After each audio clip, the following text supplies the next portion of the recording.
Hello everyone, and welcome to Fresh Master Channel. Today, we are going to have some story from Reddit. But before we start, don't forget to subscribe, like the video if you enjoyed it, and leave a comment down below. These simple clips will mean a lot to the future of this channel. First you stole my wife. Now I'm stealing your future. The voice recorder clicked off with a soft snap that echoed through my home office like a rupture. I sat there in the dark, staring at the small device that had just shattered my 20-year marriage into 1,000 jagged pieces. "You're not his toy anymore, Aaron," Maddie's voice had crackled through the speaker just moments before. "That coal-covered caveman doesn't deserve you. You need to set yourself free." My wife's laugh had followed. Bright, conspiratorial, nothing like the tired sighs I'd been getting at home. "You're right, I'm done pretending to be happy in this dump of a town." I'd planted that recorder in Erin's purse 3 days ago, after catching her deleting text messages and taking mysterious phone calls in the garage. Call it paranoia or instinct, but 20 years of marriage teaches you when something's rotting beneath the surface. The coal mine business had been good to us, real good. I'd built Blackstone mining from nothing, started with a shovel and a dream, worked my way up from the pit to the office. Now I employed half of Gray Ridge, West Virginia, and our bank account had more zeros than most folks in this dying town would see in a lifetime. But apparently, that wasn't enough for Aaron anymore. I rewound the recording and listened again to the part that made my insides turn to ice water. "Jackson's picking me up at 8 tomorrow," Aaron had whispered to her sister Trish. "Tell Mom I'm staying at your place if anyone asks." Jackson Price, that smooth-talking logistics coordinator from Aaron's company. I'd met him at the Christmas party last year, all teeth and handshakes, the kind of guy who called everyone buddy and wore cologne that cost more than my work boots. The front door creaked open downstairs. Aaron's heels clicked across our hardwood floors, the same floors I'd installed myself when we bought this house 15 years ago. "Honey?" she called out, her voice sugary sweet. "You still up?" I slipped the recorder into my desk drawer and flicked on the lamp. "Just finishing some paperwork." She appeared in the doorway, still wearing that black dress she'd claimed was for a girls' night out. Her makeup was smudged, and there was a hickey on her neck that she'd tried to cover with foundation. "How was your evening with the girls?" I asked, keeping my voice level. "Oh, you know how it is. Maddie's still complaining about her divorce settlement, and Trish can't stop talking about her new boyfriend." She fidgeted with her wedding ring, the same ring I'd saved 6 months to buy when we were young and broke and stupid in love. "That's nice," I said. "Get home safe." She kissed my forehead, and I caught a whiff of unfamiliar cologne. Not the cheap stuff I wore, but something expensive and cloying. After she went upstairs, I sat in the dark for another hour, listening to her shower and wondering how long this had been going on. The woman I'd married wouldn't have lied to my face with such practiced ease. That Aaron had been honest to a fault, sometimes brutally so. This new version was a stranger wearing my wife's face. I pulled out my phone and scrolled through our recent text conversations. Nothing but logistics, grocery lists, schedule confirmations, the mundane maintenance of a marriage running on autopilot. When had we stopped talking about real things? When had I become just another item on her to-do list? The next morning, I watched from the kitchen window as Erin loaded an overnight bag into her car. She'd told me she was spending the weekend at Trish's place, helping her sister redecorate after her recent breakup. But I knew better now. I waited until her car disappeared around the corner, then grabbed my keys and headed for the mine. Saturday mornings were usually quiet at the office, which made it the perfect time for planning. Blackstone mining sat on 300 acres of scarred earth about 10 miles outside Gray Ridge. The main office was a converted double-wide trailer that I'd been promising to replace for 5 years. Inside, the walls were covered with safety charts, production reports, and photos from company picnics back when we all still pretended to be one big happy family. I fired up the coffee maker and spread out a map of the county on my desk. Jackson Price lived in Morgantown, about 40 miles east. There were 3 motels between here and there, all the kind of places that rented rooms by the hour and didn't ask questions. My phone buzzed with a text from Big Joe, who owned the Lantern, the closest thing Gray Ridge had to a decent bar. "Saw your missus at the Roadside Inn last night. Thought you should know, the Roadside Inn. A Fleabag motel on Route 19 that catered to truckers and cheating spouses. I'd driven past it 1,000 times and never given it a second thought." I texted back, "Thanks, Joe, I owe you one. "You don't owe me nothing, brother. Just take care of yourself." Big Joe had been my friend since high school, back when we were both dumb enough to think we'd escape Gray Ridge and make something of ourselves in the big city. He'd made it as far as Pittsburgh before a stint in county lockup convinced him to come home and take over his father's bar.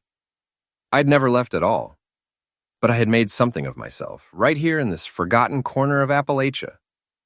I employed 63 people and pumped millions of dollars into the local economy every year.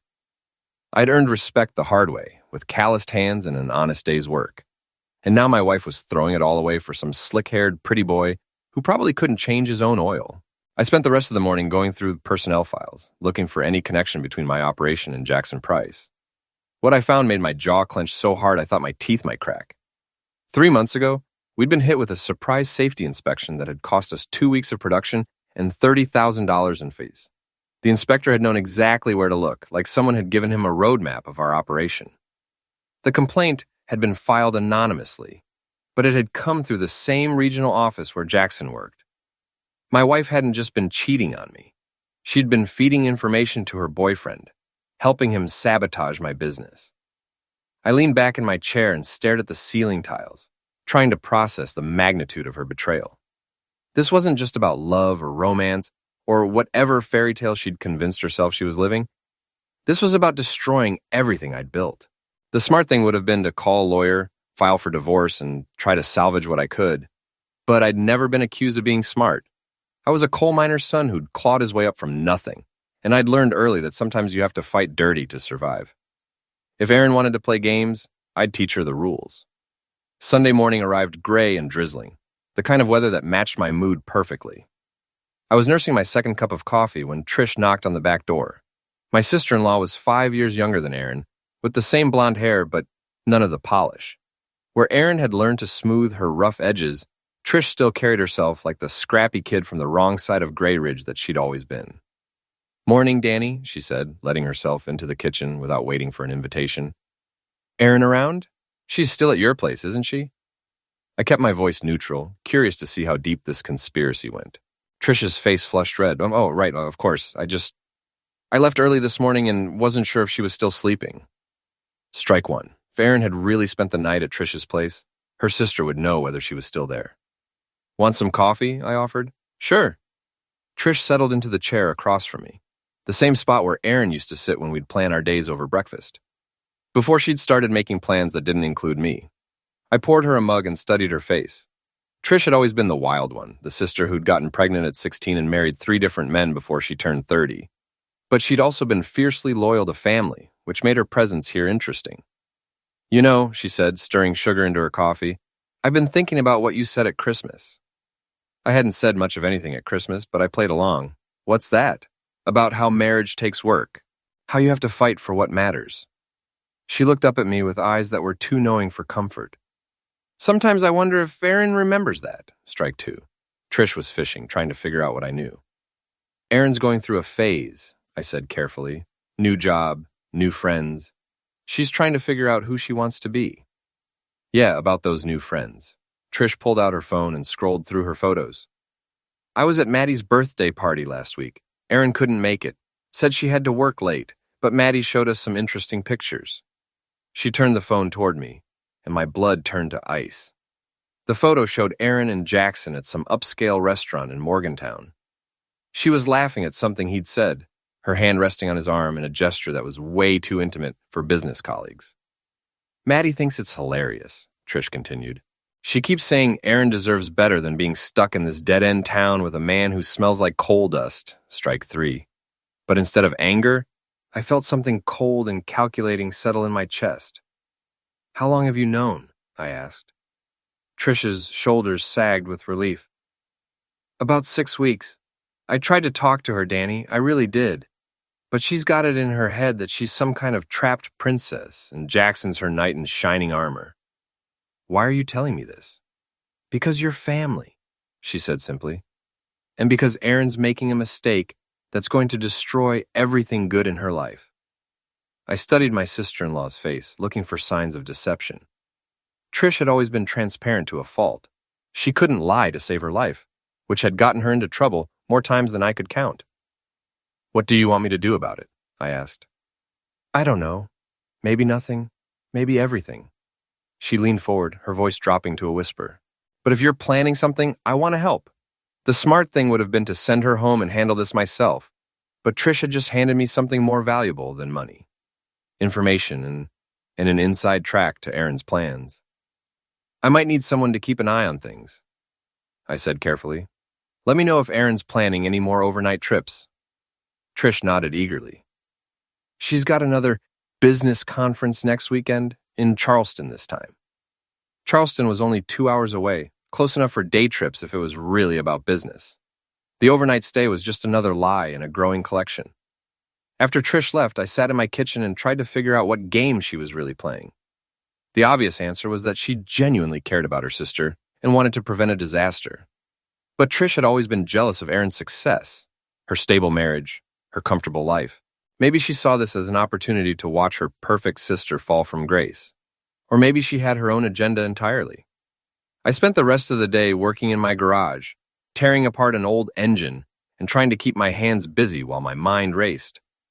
By evening, I'd come up with the skeleton of a plan. Aaron wanted to play games? Fine. But she was about to learn that I'd been playing them longer and better than she ever imagined. The coal business had taught me patience. You don't rush into a mine shaft without checking for gas leaks and structural problems. You survey the terrain, identify the weak points, and then you dig carefully and methodically until you reach your target. Aaron and Jackson had given me plenty of weak points to exploit.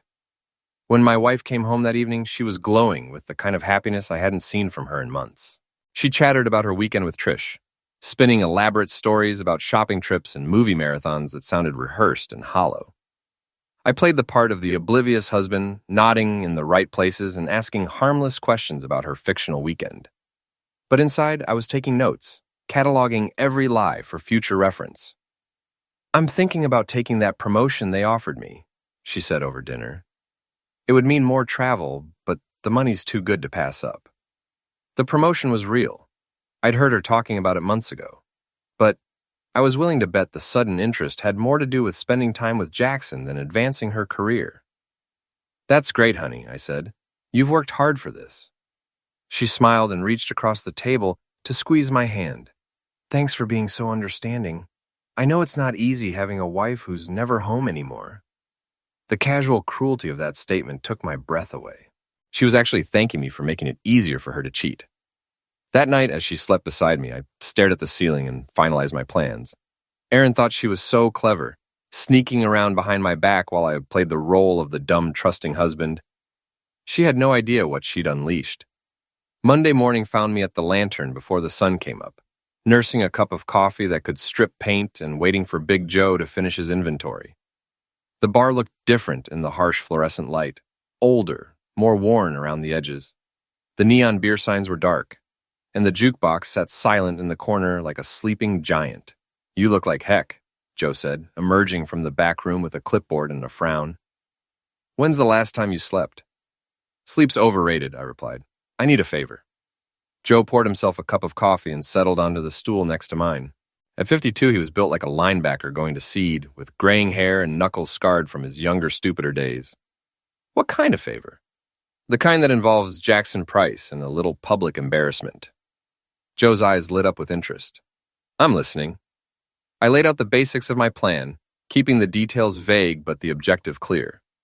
Joe nodded along, occasionally asking questions about timing and logistics. You sure about this? He asked when I finished. Once you start down this road, there's no going back. I'm sure. What about Erin? You still love her? The question caught me off guard. Did I still love my wife? Or was I just in love with the memory of who she used to be? I love the woman I married, I said finally. This person, she's become... I don't even know her anymore. Joe nodded like that made perfect sense. When do you want to do this? Friday night. Jackson usually comes to town on Fridays for their little rendezvous. Consider it done. I spent the rest of the week laying groundwork, making phone calls, and setting pieces in motion. The beauty of living in a small town is that everyone knows everyone else's business. The downside is that everyone knows everyone else's business. By Wednesday, half of Grey Ridge had heard rumors about Aaron's affair. I hadn't spread them directly. That would have been too obvious. Instead, I'd simply mention to a few key people that I was worried about my wife's long hours and frequent travel. In a town where gossip was the primary form of entertainment, that was all it took. Thursday evening, Trish called with an update. "Erin's planning to meet Jackson at the Lantern tomorrow night," she said. "She thinks it'll be more discreet than the motel." I almost laughed. The Lantern was about as discreet as a billboard on Main Street. "Did she say what time?" "Around 9. She's telling you she has to work late on a quarterly report." "Thanks, Trish. I owe you. Just try not to hurt her too bad, okay? She's still my sister." Friday crawled by like a wounded animal. I went through the motions at work, reviewing safety reports and production schedules, but my mind was elsewhere. Several of my employees asked if I was feeling all right, and I realized I must have looked as distracted as I felt. At 7 o'clock, Erin called to tell me she'd be working late. "Don't wait up," she said, her voice bright with anticipation. "This report is going to take forever." "No problem, honey. I might grab a beer at Joe's place anyway." "That sounds nice. You should get out more." The casual dismissal in her voice was like a slap across the face. She was so eager to get rid of me that she didn't even bother to hide it anymore. I arrived at the Lantern at 8:30 and took a seat at the end of the bar where I could watch the door. Joe had briefed his staff on the plan, and everything was set. At 9:15, Erin walked in wearing a dress I'd never seen before and enough perfume to choke a horse. She looked around nervously, clearly uncomfortable being in her husband's regular hangout. But she made her way to a corner booth anyway. Jackson arrived 10 minutes later, all smiles and swagger. He kissed Erin on the cheek and slid into the booth across from her, completely oblivious to the fact that half the bar was watching their every move. I nursed my beer and waited. The plan was simple. Let them get comfortable, maybe have a drink or two, and then make my presence known in the most embarrassing way possible. But as I watched them together, saw the way Erin laughed at Jackson's jokes, the way she leaned across the table to touch his hand, I felt something ugly and violent stirring in my chest. This wasn't just about revenge anymore. This was about reclaiming what was mine. At 10 o'clock, I stood up and walked over to their table. "Evening, folks," I said, keeping my voice friendly and casual. "Mind if I join you?" Erin's face went white as a sheet. Jackson looked confused, like he couldn't quite process what was happening. "Danny," Erin stammered, "I thought you were... What are you doing here?" "Same thing as you, apparently. Having a drink with friends." I pulled out a chair and sat down without waiting for an invitation. "You must be Jackson. I'm Danny Morrison, Erin's husband." Jackson's confusion shifted to panic. "Oh, hi. Erin was just... We were discussing a work project. At 9 o'clock on a Friday night?" I signaled the waitress for another beer. "Must be some project." The silence stretched out like a taut wire. Erin was staring at the table, her face flushed with embarrassment. Jackson kept glancing toward the door like he was calculating his chances of making a run for it. "You know," I said conversationally, "it's funny how small towns work. Someone sees something interesting, and within a few hours, everyone knows about it." Jackson's Adam's apple bobbed as he swallowed hard. "Look, Mr. Morrison, I think there might be some misunderstanding." "No misunderstanding at all," I interrupted. "You're screwing my wife. She's lying to me about working late so she can meet you in cheap motels. The only question is what we're going to do about it." The entire bar had gone quiet. Even the jukebox seemed to sense the tension and switched to a slower, more ominous song. Erin finally looked up, her eyes blazing with a mixture of shame and defiance. "Danny, please, not here." "Why not here?" I asked. "This is where you chose to bring your boyfriend. Seems like the perfect place to discuss your relationship." Jackson started to stand up. "I think I should go." "Sit down," I said, and something in my voice made him comply immediately. "We're not finished talking." I leaned back in my chair and studied the two of them. They looked like deer caught in headlights, frozen and terrified. "Here's what's going to happen," I said quietly. "Jackson, you're going to finish your drink, walk out that door, and never contact my wife again. Erin, you're going to come home with me so we can have a long overdue conversation about the future of our marriage. You can't just..." Jackson started. "Can't what?" I stood up slowly, letting him see all 6 feet and 200 pounds of me. "Can't protect my family, can't defend what's mine?" Jackson's face had gone pale. He was probably 20 years younger than me, but he'd never done a day of hard labor in his life. His soft hands and manicured nails told the story of a man who'd never had to fight for anything. "This is crazy," he muttered, but he was already reaching for his wallet. "Crazy is thinking you could waltz into my town and steal my wife without consequences," I replied. "Crazy is believing that actions don't have repercussions." Jackson threw a 20 on the table and headed for the door without another word. The entire bar watched him leave, and I knew the story would be all over Gray Ridge by morning. Erin was crying now, quiet tears that she tried to wipe away with her napkin. "Happy now?" she whispered. "Not even close," I said, "but it's a start." The ride home was silent, except for the sound of Erin's occasional sniffles and the steady thrum of my truck's engine. She sat pressed against the passenger door like she was afraid I might reach across and grab her. Maybe she was right to be afraid. When we pulled into our driveway, she finally spoke. "How long have you known?" "Long enough." I ended the engine and turned to face her. "The real question is how long you've been planning to make a fool of me." She flinched like I'd slapped her. "It wasn't supposed to happen like this." "How was it supposed to happen, Erin?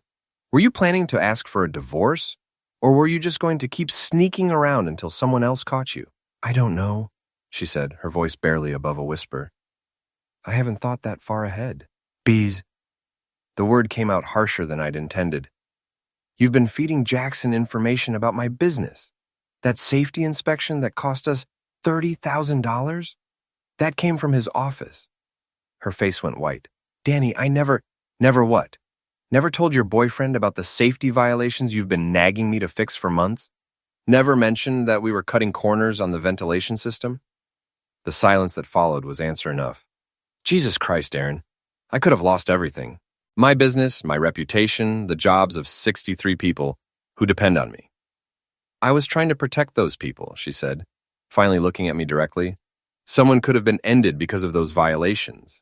So you went behind my back instead of talking to me about it? When was the last time you listened to anything I said?" Her voice was getting stronger, angrier. "When was the last time you cared about anything besides coal production and profit margins?" The accusation hit harder than I wanted to admit. When had I stopped listening to my wife? When had our conversations become nothing but logistics and small talk? "That doesn't justify what you did," I said. "No, it doesn't." She wiped her eyes with the back of her hand. "But it explains it." We sat in the truck for another few minutes, both of us staring at the house we'd shared for 15 years. In the porch light, it looked smaller somehow, less substantial than it had that morning. "What happens now?" she asked. "I don't know." It was the first honest thing either of us had said all evening. Inside, Erin went straight upstairs while I poured myself 3 fingers of bourbon and sat in my office, staring at the voice recorder that had started this whole mess. My phone buzzed with a text from Trish. "Heard about what happened at Joe's. You okay?" News traveled fast in Gray Ridge. By tomorrow, everyone would know that Danny Morrison had confronted his cheating wife in the most public way possible. I texted back, "I'm fine, thanks for the heads up about tonight. Anytime.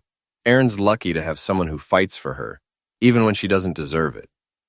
I stared at that message for a long time, trying to figure out what Trish meant. Was she talking about my confrontation with Jackson or something else entirely? Around midnight, I heard Erin moving around upstairs, probably packing a bag. Part of me wanted to go up there and try to salvage what was left of our marriage. But a bigger part of me was tired of being the only one fighting for us. When I finally went to bed, she was curled up on her side of the mattress, as far away from me as possible. Her breathing was too controlled to be natural. She was awake, probably waiting for me to say something. But I had nothing left to say. Saturday morning, I woke up alone. Erin's car was gone from the driveway, and there was a note on the kitchen table written in her careful handwriting. "Danny, I'm staying at Trish's for a while. We both need time to think about what we want. I'm sorry about everything. E." I crumpled up the note and threw it in the trash, then made coffee and tried to figure out what to do with the rest of my life. The phone rang at 9 o'clock. It was Pete Kowalski, one of my shift supervisors. "Danny, you need to get down here. We've got a problem." "What kind of problem?" "The kind that involves spray paint and broken windows." I was at the mine in 20 minutes, surveying the damage to my office trailer. Someone had painted "Monster" across the side in red letters 3 feet tall. Every window was shattered, and the front door hung open on broken hinges. "Security cameras catch anything?" I asked. Pete shook his head. Whoever did this knew exactly where the blind spots were. Inside the trailer, my office had been systematically destroyed.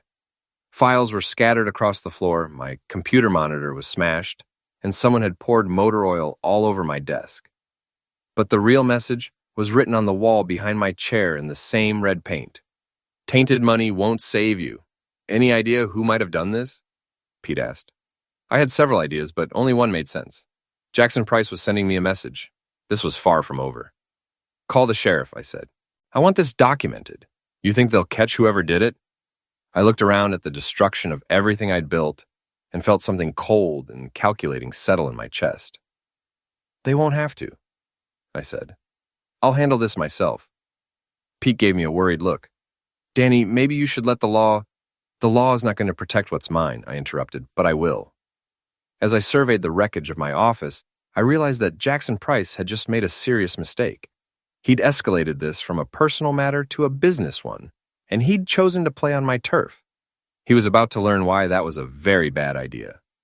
The pit wasn't much to look at from the outside, just a converted warehouse on the wrong side of Gray Ridge with blacked-out windows and a single steel door marked Private Club.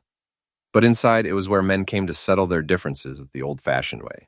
Big Joe had introduced me to the place 5 years ago, after a particularly bad day at the mine, when I'd needed to hit something that wouldn't file a lawsuit. The owner, an ex-Marine named Tommy Briggs, ran it like a military operation. Strict rules, no tools, and what happened in the pit stayed in the pit. It was exactly what I needed. You sure about this? Joe asked as we walked through the entrance. There's still time to handle this like civilized people. Jackson Price forfeited his right to civilized treatment when he vandalized my property, I replied. The main floor was a converted boxing gym with a regulation ring in the center and heavy bags hanging from the ceiling. But the real action happened downstairs in the basement where Tommy had set up an octagon cage and a sound system that could wake the dead. It was Saturday night, which meant the place was packed with miners, truckers, and other working-class guys looking to blow off steam. The air was thick with cigarette smoke and testosterone, and the crowd was already getting rowdy. Tommy spotted us from across the room and waved us over. Danny Morrison, he said, clasping my hand in a grip that could crack walnuts. Heard you've been having some domestic troubles. Word travels fast. Faster when it involves Jackson Price. That pretty boy's been running his mouth all over Morgantown, talking about how he's going to run you out of business. My jaw clenched. Is that so? Claims he's got connections in the state regulatory office. Says he can shut down your operation with a phone call. I felt the familiar burn of anger in my chest, but I kept my voice level. I'd like to discuss that with him personally. Tommy grinned, showing teeth that had been rearranged more than once. Funny you should mention that. Mr. Price is supposed to be here tonight. Someone told him you'd be looking for him. The setup was obvious, but I didn't care. Jackson wanted to play games? I'd give him a game he'd never forget. We made our way downstairs, where the crowd was even thicker and the noise was deafening. Two heavyweights were going at it in the cage, trading punches that sounded like sledgehammers hitting meat. There's your boy, Joe said, nodding toward the far corner. Jackson was holding court near the bar, surrounded by three guys I didn't recognize. He was wearing jeans and a polo shirt that probably cost more than most people made in a week, looking like he'd stepped out of a country club catalog. When he saw me, his face went pale, but he didn't back down. If anything, he puffed out his chest and took a step forward. Well, well, he said loudly enough for half the room to hear, if it isn't the Coal King himself. Come to apologize for that scene you made at the Lantern. The crowd around us started to take notice. Nothing drew attention like the promise of a good fight. Actually, I said, I came to discuss your redecorating skills. Nice work on my office. Jackson's smirk faltered for just a second. I don't know what you're talking about. Sure you do.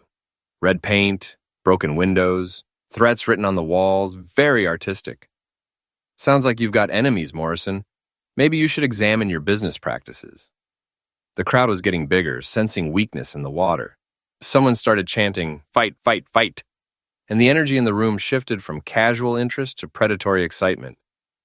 Here's what I think happened, I said, stepping closer to Jackson. You got embarrassed last night, so you decided to take it out on my property. Problem is, you picked the wrong man to mess with. You don't scare me, Jackson said, but his voice cracked slightly. I should. Tommy appeared beside us like a referee stepping into a boxing ring. Gentlemen, if you've got a dispute to settle, let's do it properly. Winner takes all. Loser walks away and never comes back. Jackson looked around at the crowd of hostile faces surrounding him. These weren't his people. They were mine, coal miners and construction workers and truck drivers who'd known me for years and had no use for smooth-talking outsiders. "This is insane," he said. "You're the one who wanted to play hardball," I replied. "Let's see what you're made of." The crowd erupted in cheers and started placing bets. Tommy cleared the cage and had us sign waivers that probably wouldn't hold up in court, but made everyone feel better about what was about to happen. Jackson's 3 friends tried to talk him out of it, but his pride wouldn't let him back down in front of so many people. He stripped off his polo shirt, revealing the soft physique of a man who got his exercise at an air-conditioned gym. I took off my work shirt and heard someone in the crowd whistle appreciatively. 20 years of hard labor had left me with the kind of muscle you can't get from lifting weights. Functional strength built from swinging sledgehammers and hauling coal. "Last chance to walk away," I said as we entered the cage. Jackson just glared at me and raised his fists. The fight lasted about 90 seconds. Jackson came at me swinging wildly, throwing haymakers that might have worked in a bar brawl but had no chance against someone who'd been in real fights. I slipped his first punch, absorbed the second on my shoulder, and then introduced him to the canvas with a right cross that started somewhere around my ankles. He went down hard and stayed down. The crowd exploded in cheers and started chanting my name. Tommy raised my hand like I just won the heavyweight championship of the world. Jackson's friends helped him to his feet and half-carried him toward the exit. His face was already swelling, and I was pretty sure I'd broken his nose. "Remember our deal?" I called after him. "Winner takes all." He didn't look back. Later, as Joe and I sat at the bar, nursing beers and accepting congratulations from half the room, I felt something I hadn't experienced in months. Satisfaction. "Feel better?" Joe asked. "Getting there. What's next?" I thought about that question as I watched Jackson's mess being mopped off the canvas. The physical confrontation had been satisfying, but it was just the beginning. Jackson had threatened my business, vandalized my property, and seduced my wife. One beating wasn't nearly enough payback for all of that. "Now the real fun starts," I said. Monday morning brought news that made my weekend victory taste even sweeter. Jackson Price had called in sick to work, citing a family emergency that would keep him out of the office for the rest of the week. Trish delivered the information over coffee at my kitchen table, her eyes bright with malicious glee. "Aaron's been trying to reach him since Saturday night," she said. "He's not answering his phone, not responding to texts. She's starting to panic." "Where is she now?" "Still at my place, but she's talking about driving to Morgantown to check on him." Trish stirred sugar into her coffee with unnecessary violence. "She thinks you might have done something to him." "Me? I was home all weekend, working in the garage. You can ask Joe. He stopped by Sunday afternoon to help me change the oil in my truck." It was a carefully constructed alibi, and Joe would back me up without question. Not that I expected any legal trouble from our encounter at the pit. What happened there stayed there, and Jackson was too proud to admit he'd been beaten by a coal miner in front of 50 witnesses. "What do you want me to tell her?" Trish asked. "The truth. Her boyfriend got scared and ran. Happens to a lot of men when they realize they're in over their heads." Trish nodded, but I could see something else in her expression, a calculating look that made me wonder what game she was really playing. "Danny," she said carefully, "what if I told you there was more to this than just the affair?" "What do you mean?" She pulled out her phone and scrolled through her photos until she found what she was looking for. "I took this at Maddie's birthday party, before I knew about Jackson." The photo showed Aaron, Maddie, and a third woman I didn't recognize, all of them laughing over drinks at some upscale restaurant. "So, look at the background." I studied the image more carefully and felt my blood pressure spike. In the background, partially obscured by other diners, Jackson was sitting at a table with 2 men in expensive suits. One of them was Harold Brennan, a state regulatory official I dealt with during the safety inspection. "When was this taken?" 3 weeks before your mine got inspected."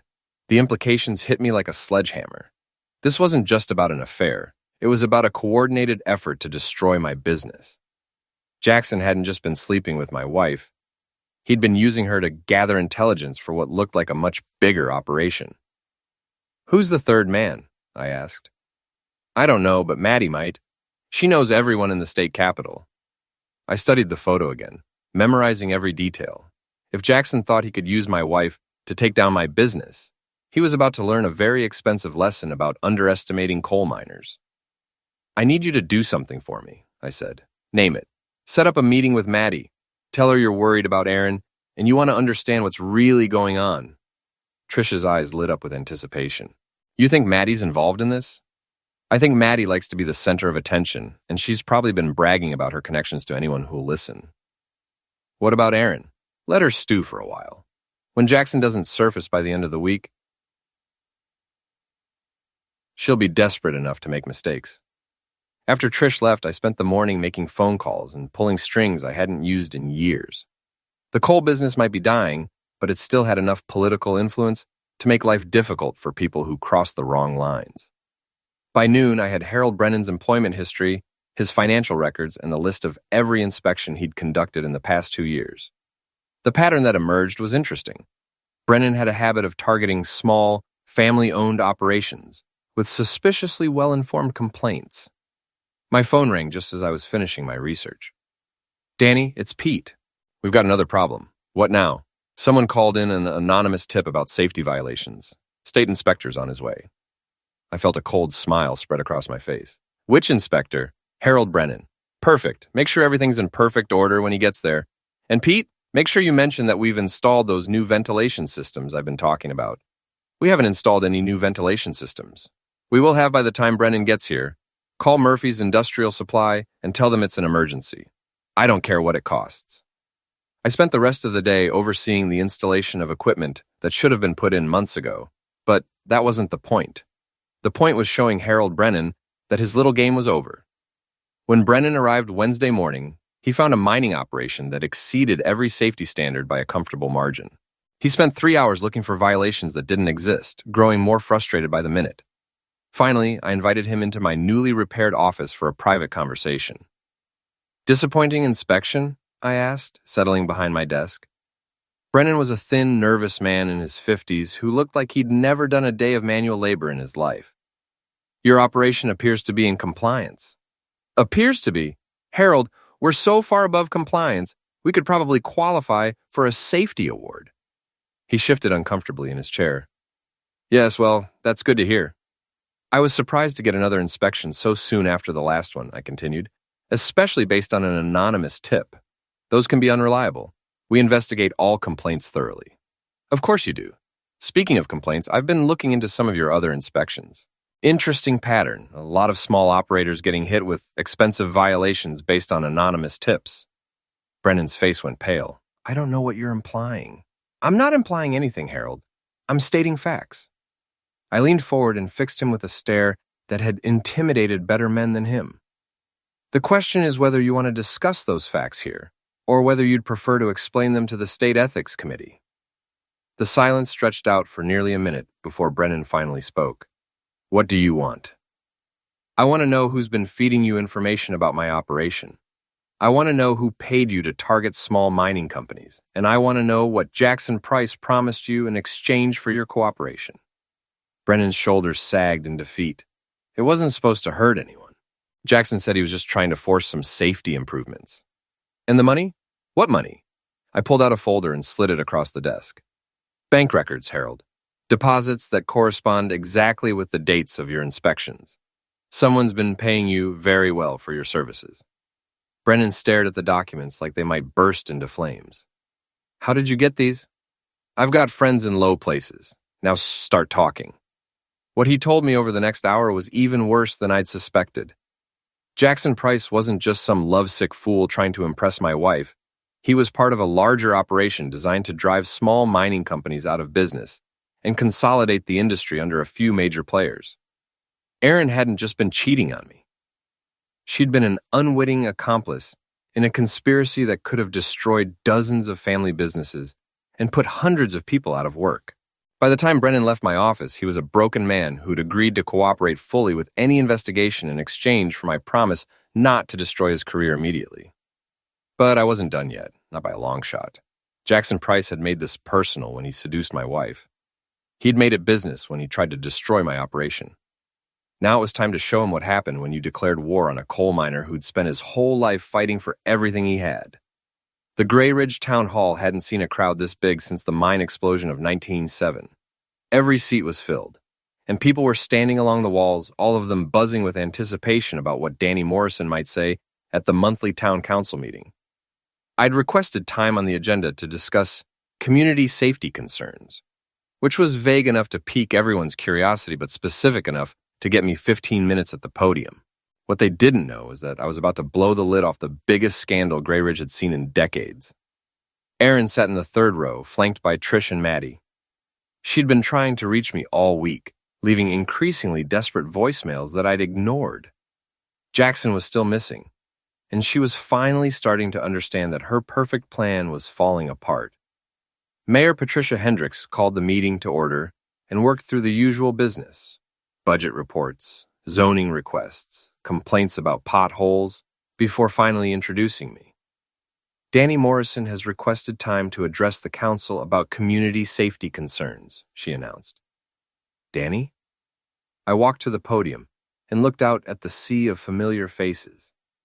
These were my people, miners and their families, small business owners, retirees who'd spent their whole lives in Grey Ridge. They deserved to know what had been done to them. Thank you, Mayor Hendricks.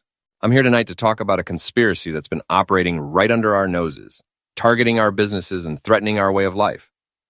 A murmur ran through the crowd. This wasn't what they'd been expecting. 3 months ago, my mining operation was hit with a surprise safety inspection that cost us $30,000 and 2 weeks of production.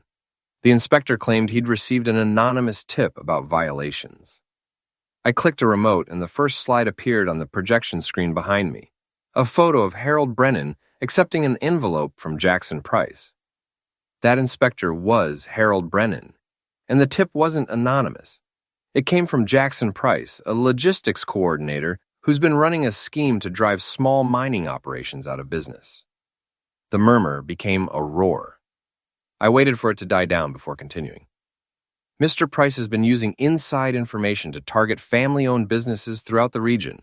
He bribes inspectors, manufactures violations, and then offers to buy the struggling companies at below-market prices. Another slide. Bank records showing payments from a shell company registered to Jackson Price to Harold Brennan and 2 other state inspectors. In the past 2 years, this operation has forced 11 small mining companies into bankruptcy. Hundreds of jobs have been lost. Millions of dollars in family wealth have been stolen. The crowd was getting angry now. I could see faces flushing red, hands clenching into fists.